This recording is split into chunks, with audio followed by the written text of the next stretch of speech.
ہم وہی کہیں گے جو ہمارا دین ہم کو بتاتا ہے، عمل کرو تو تمہارا بھلا ہے۔ صلاۃ و سلام علیک یا رسول اللہ صلی اللہ تعالی علیہ وسلم۔ پچھلی چند آیات سے انبیاء کرام کا تذکرہ جاری ہے۔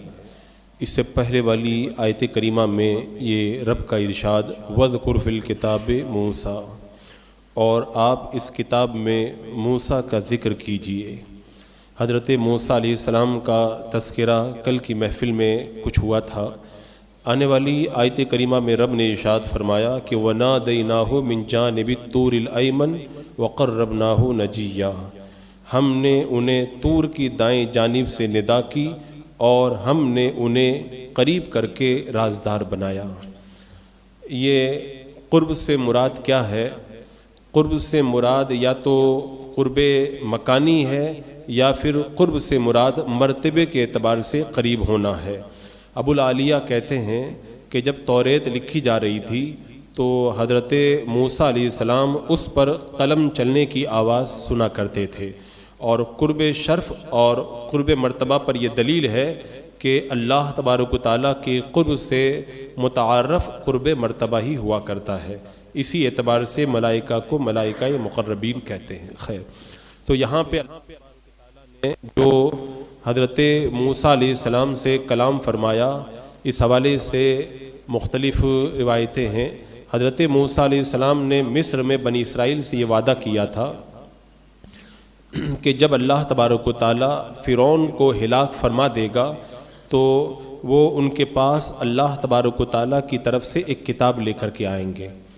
تو اب وہ فرعون کی ہلاکت کا جو واقعہ ہے وہ خود ایک الگ تفصیل ہے، وہ پچھلے پاروں کے اندر میں نے اس کو تفصیل کے ساتھ بیان بھی کیا۔ اللہ تبارک و تعالیٰ نے جب فرعون کو ہلاک کر دیا تو حضرت موسیٰ علیہ السلام نے اللہ تبارک و تعالیٰ کی بارگاہ میں دعا فرمائی کہ اللہ اس کتاب کو نازل فرما دے۔ تو اس پر اللہ نے حضرت موسیٰ علیہ السلام کو یہ حکم دیا کہ 30 روزے رکھیے۔ یہ ذوالقعدہ کا مہینہ تھا۔ حضرت موسیٰ علیہ السلام نے 30 روزے رکھے اور آپ کو اپنے دہنے مبارک میں کچھ بو معلوم ہوئی۔ جب آدمی روزے سے رہتا ہے، دن بھر کچھ کھاتا پیتا نہیں ہے، تو کچھ منہ کے اندر بو کا احساس ہوا کرتا ہے۔ تو حضرت موسیٰ علیہ السلام نے جب 30 روزے رکھے تو آپ کو بھی اپنے دہنے مبارک میں کچھ بو کا احساس ہوا، آپ نے مسواک کر لی۔ تو فرشتوں نے عرض کیا ہمیں آپ کے منہ سے بڑی پیاری خوشبو آیا کرتی تھی، آپ نے مسواک کر کے اس خوشبو کو ختم کر دیا۔ تو اللہ تبارک و تعالیٰ نے حضرت موسیٰ علیہ السلام کو حکم دیا کہ ذی الحجہ کے مہینے میں 10 روزے اور رکھو، اور اللہ تعالیٰ نے ارشاد فرمایا موسیٰ کیا تمہیں معلوم نہیں ہے کہ روزے دار کے منہ کی خوشبو میرے نزدیک مشک کی خوشبو سے زیادہ پیاری ہے؟ تو ہمیں لگتا ہے کہ منہ سے بو آ رہی ہے، لیکن روزے کی وجہ سے منہ کے اندر جو ایک قسم کی بو پیدا ہوتی ہے، اللہ کو وہ بو بھی بڑی پسند ہے، اس لیے کہ روزے دار کی وہ جو بو ہوتی ہے عبادت اور اللہ کی رضا کے لیے اس نے جو روزہ رکھا ہے اس کی وجہ سے وہ بو پیدا ہوئی ہے۔ تو حضرت موسیٰ علیہ السلام نے پہاڑ پر اللہ سے دعا کی اور اپنے بھائی حضرت ہارون علیہ السلام کو قوم کے درمیان آپ چھوڑ کر کے چلے گئے کہ تم قوم کا خیال رکھنا، میں کوئی طور پر رب سے ہم کلامی کے لیے جا رہا ہوں۔ تو حضرت موسیٰ علیہ السلام اپنی قوم میں سے 70 لوگوں کو منتخب کر کے اپنے ساتھ میں لے گئے، اور اب چونکہ اللہ کا کلام سننے کا بڑا دل کے اندر اشتیاق تھا تو آپ شوق کے اندر آگے چلے گئے، اور جو آپ کے ساتھ میں آپ کی قوم کے جو لوگ آئے تھے وہ پیچھے رہ گئے۔ تو اللہ تبارک و تعالیٰ نے فرمایا وَمَا عَجَلَكَ عَنْ قَوْمِكَ يَا موسیٰ، اے موسیٰ تجھے اپنی قوم سے کس چیز نے جلدی میں مبتلا کر دیا؟ یعنی لوگوں کو پیچھے چھوڑ کے آگے چلے آئے۔ حضرت موسیٰ علیہ السلام نے کہا ہم اولائی علی اثری وعجلت الیک رب لترضی، وہ میرے پیچھے ہیں اور اے میرے رب میں نے تیری طرف اس لیے جلدی کی تاکہ تو راضی ہو جائے۔ اس سے پتہ چلتا ہے کہ اللہ کی بارگاہ میں بڑی جلدی کی جائے نیک کام کرنے کے اندر۔ دنیا کے کاموں میں تاخیر ہو تو الگ بات ہے، لیکن نیک کاموں میں تاخیر نہیں کرنا چاہیے، بڑی جلدی کرنا چاہیے کہ جلدی سے جلدی بندہ نیک کام کر لے۔ اب اللہ تبارک و تعالیٰ نے حضرت موسیٰ علیہ السلام سے کلام فرمایا، اور آپ اسی لیے کلیم اللہ کہلاتے ہیں۔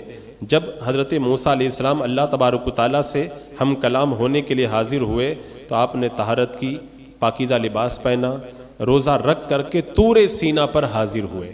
اس آیت کریمہ میں کوئی طور کا ذکر ہے نا، طور سینہ پہ آپ حاضر ہوئے۔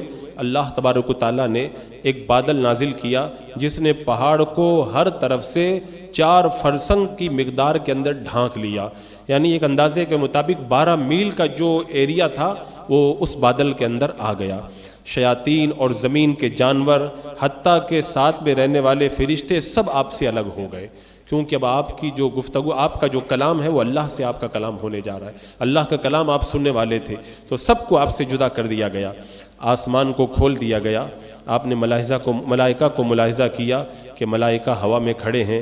آپ نے عرش الہی کو صاف طور پر دیکھا، یہاں تک کہ لوح پر قلموں کے چلنے کی آواز بھی آپ نے سنی اور اللہ سے کلام فرمایا۔ اور اللہ کی بارگاہ میں اپنے کچھ معروضات آپ نے رکھے۔ حضرت موسیٰ علیہ السلام کو کلام ربانی کی لذت جب میسر آئی تو دل میں شوق پیدا ہوا کہ اللہ کا دیدار بھی ہو جائے تو کتنا اچھا ہے۔ تو اللہ کی بارگاہ میں عرض کیا، رب ارنی انظر الیک، اے میرے رب مجھے اپنا جلوہ دکھا تاکہ میں تیرا دیدار کر لوں۔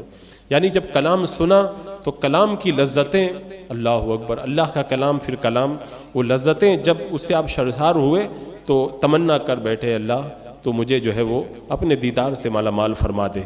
اور یہ صرف دل یا خیال کا دیدار نہیں تھا، بلکہ آپ جو ہے وہ اللہ کا دیدار کی جو اللہ کی بارگاہ میں دعا کیے تو اللہ تعالیٰ نے فرمایا لن ترانی، تو مجھے ہرگز نہ دیکھ سکے گا، ولیکن انظر الی الجبل، البتہ اس پہاڑ کی طرف دیکھ، فإن استقر مکانہ فسوف ترانی، یہ پہاڑ اگر اپنی جگہ پر ٹھہر گیا تو عنقریب مجھے دیکھ لے گا۔ تو جب دیدار کی دعا کی، رب نے فرمایا پہاڑ کو دیکھو۔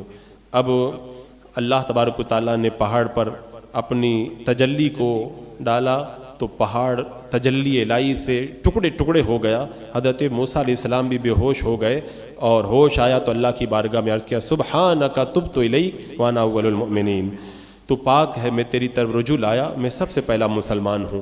اپنی جو ہے وہ عاجزی کا اعتراف جو ہے وہ اللہ کی بارگاہ میں کیا۔ اور اللہ تبارک و تعالیٰ نے حضرت موسیٰ علیہ السلام کو دیدار کے مطالبے سے منع نہیں فرمایا، لیکن چونکہ دیدار انہیں دنیا کے اندر نہ ہونا تھا تو اللہ تبارک و تعالیٰ نے ان سے فرمایا کہ اے موسیٰ، دیدار کا مطالبہ انہوں نے کیا تھا تو اللہ تعالیٰ نے اگرچہ انہیں دیدار کے مطالبے سے منع نہیں فرمایا، لیکن فرمایا کہ اے موسیٰ، تمہیں مجھ سے بلا واسطہ ہم کلامی کا شرف حاصل ہوا اور میں نے تمہیں کئی چیزوں کے اندر ممتاز کیا۔ فرمایا یا موسیٰ انی اصطفیتک علی الناس برسالاتی و بکلامی فخذ ما آتیتک وکن من الشاکرین، اے موسیٰ میں نے اپنی رسالتوں اور اپنے کلام سے تجھے لوگوں پر منتخب کر لیا، تو جو میں نے تمہیں عطا فرمایا اسے لے لو اور شکر گزار ہو جاؤ۔ یعنی اللہ تبارک و تعالیٰ نے ان کے زمانے کے بہت سارے لوگوں پر حضرت موسیٰ علیہ السلام کو عزت عطا فرمائی۔ اب چونکہ بات آ گئی تو آگے میں اس کو بھی مکمل کر دوں، پھر اس کے بعد انشاءاللہ اگلی آیت کریمہ کی طرف بڑھیں گے۔ اللہ کی بارگاہ سے حضرت موسیٰ علیہ السلام نے توریت کی تختیاں لی اور ان تختیوں میں توریت لکھی ہوئی تھی، یہ 7 یا 10 تختیاں تھیں، اور توریت عید الاضحیٰ کے دن حضرت موسیٰ علیہ السلام کو عطا کی گئی تھی، قربانی والے دن۔ اب اس میں اللہ تبارک و تعالیٰ نے بنی اسرائیل کے لیے بہت سارے احکامات کو بیان کیا تھا۔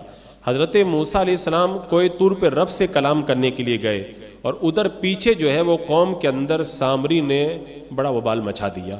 سامری نے کیا کیا، اس کے پاس جو سارے زیور قوم کے جمع تھے، ان زیوروں کو چونکہ اس کو سونا ڈالنے کا فن معلوم تھا، اس نے ایک بچڑا بنا دیا۔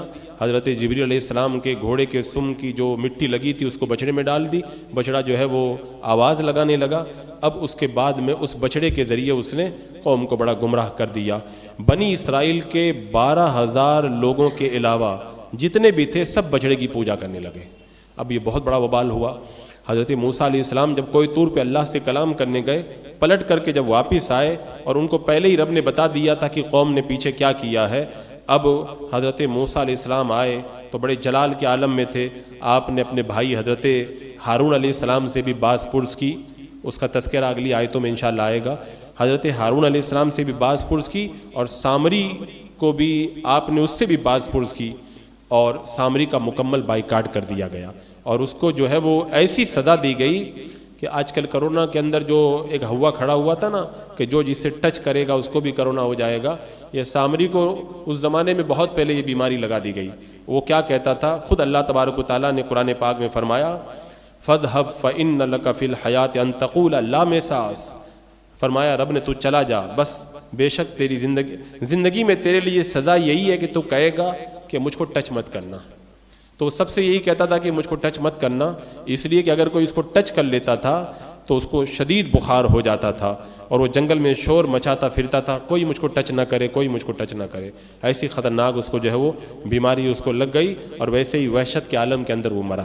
خیر، اب یہ قوم نے اتنا بڑا جرم کیا تھا، اللہ تبارک و تعالیٰ نے حضرت موسیٰ علیہ السلام کو حکم دیا کہ گائے کی پوجا کرنے والوں کو معافی دلوانے کے لیے 70 لوگوں کو لے کر کے کوہ طور پر آ جاؤ۔ اب حضرت موسیٰ علیہ السلام نے ہر گروہ میں سے 6 افراد منتخب کیے۔ بنی اسرائیل کے 12 گروہ تھے تو 12 چنگ 72 ہو گئے، تو اللہ نے فرمایا تھا کہ 70 کو لے کر کے آؤ۔ اب جب موسیٰ علیہ السلام لے کر کے گئے تو 70 کو لے جانا تھا، ہر قوم میں سے 6 کو لیے تو 72 ہو گئے، 2 کو کم کرنے کے لیے کہا۔ اب وہ کہہ رہا تو کم ہو جا، وہ کہہ رہا تو کم ہو جا، کوئی کم ہونے کے لیے آمادہ نہیں۔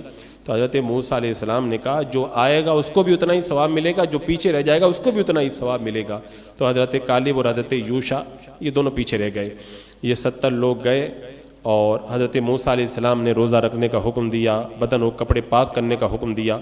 جب پہاڑ پہ پہنچے ایک بادل نے ڈھانپ لیا، حضرت موسیٰ علیہ السلام کے ساتھ میں پہاڑ میں داخل ہوئے، سجدہ کیا، اللہ تبارک و تعالیٰ نے حکم دیا کہ اپنی جانوں کو ہلاک کرو، یعنی تمہاری توبہ یہی ہے، تمہاری سزا یہ ہے کہ اپنے آپ کو قتل کرو، تب اللہ تعالیٰ تم کو معاف فرمائے گا۔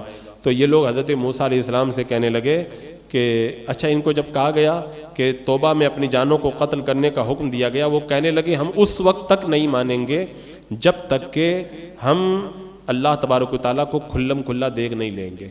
یہ قوم بڑی شریر تو تھی، عجیب عجیب مطالبے کرتی تھی۔ حضرت موسیٰ علیہ السلام نے جب دیکھا کہ یہ لوگ شرارت پہ آمادہ ہیں، دیکھتے ہی دیکھتے زلزلہ آیا، سب مر گئے۔ حضرت موسیٰ علیہ السلام نے دعا کی، اللہ اگر یہ لوگ ایسے ہی مرے رہ گئے تو قوم کو جا کے میں کیا جواب دوں گا۔ آپ نے دعا فرمائی، اللہ نے ان کو زندہ کیا اور اس کے بعد میں واپس بنی اسرائیل میں پلٹ کر کے آئے۔ اب توبہ کا طریقہ یہی تھا کہ جنہوں نے بچڑے کی پوجا نہیں کی تھی 12,000، وہ ان پوجا کرنے والوں کو قتل کریں۔ اب ان کو اپنی توبہ کے لیے اس پہ راضی ہونا پڑا، دن بھر ان کو قتل کیا جاتا رہا، صبح سے لے کر کے شام تک 70,000 لوگوں کو توبہ کے لیے قتل کر دیا گیا۔ یہ تو اللہ کا کرم ہے اس امت پر، ہم بڑے بڑے گناہ کرتے ہیں، ہم کو اتنی بڑی سزا نہیں دی جاتی۔ ان کی توبہ کا طریقہ ان کو یہ بتایا گیا کہ اب تم قتل کرو ایک دوسرے کو، تبھی جا کر کے اللہ تم کو معاف فرمائے گا۔ جب 70,000 لوگ قتل ہو گئے، حضرت موسیٰ علیہ السلام اور حضرت ہارون علیہ السلام نے گر گڑاتے ہوئے اللہ کی بارگاہ میں دعا کی، معافی مانگی، اللہ نے معاف کر دیا اور وہی نازل ہوئی کہ جو قتل ہو چکے ہیں وہ شہید ہوئے ہیں، باقی کو اللہ تعالیٰ نے معاف فرما دیا ہے۔ اس طرح اللہ تبارک و تعالیٰ نے ان کی معافی کا اعلان فرمایا۔ تو یہ کوہ طور پر اللہ تبارک و تعالیٰ کے کلام کا تذکرہ تھا جو اس آیت کریمہ کے اندر کیا گیا۔